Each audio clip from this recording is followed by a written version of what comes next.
पड़ेगी अनुपमा के ससुर जी की। जी हाँ, लोग बस कहते हैं बहू को बेटी की तरह रखेंगे, लेकिन यहाँ पर तो बाबूजी ने करके दिखाया। वनराज से इतने त्रस्त हो गए कि भैया अपना घर जो है अपनी बहू के नाम कर दिया। लेकिन वनराज साहब की क्या बात करें, रस्सी जल गई लेकिन बल नहीं गया। मेरी हर परेशानी की वजह सिर्फ तुम, इसलिए प्लीज तुम यहाँ से चली जाओ। Just get out, get out, out, out.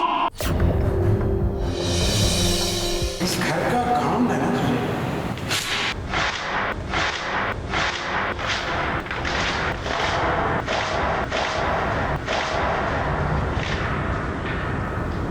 इस घर पर सिर्फ अनुपमा वनराज की हरकतों को देखकर हम कहेंगे रस्सी जल गई लेकिन बल नहीं गया।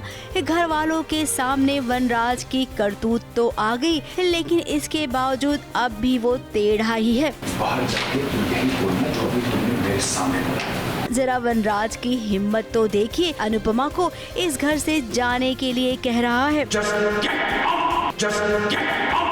लेकिन वो नहीं जानता है कि अब अनुपमा घर की बहू नहीं बल्कि घर का बेटा बन गई है, जो इस घर को और परिवार को दोनों को संभालेगी। ऐसा विश्वास है बापूजी को। तभी तो बापूजी ने पूरे घर वालों के सामने कहा कि ये घर अब अनुपमा का है। इस घर का काम है ना तुझे।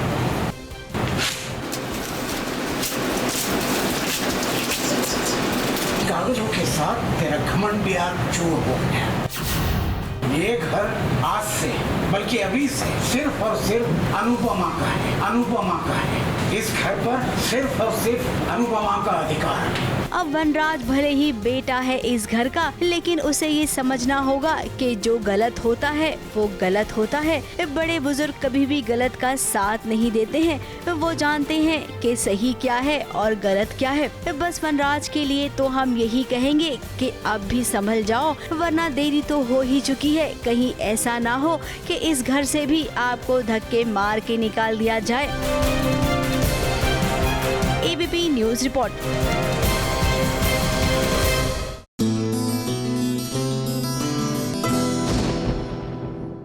ये है एबीपी न्यूज, आपको रखे आगे।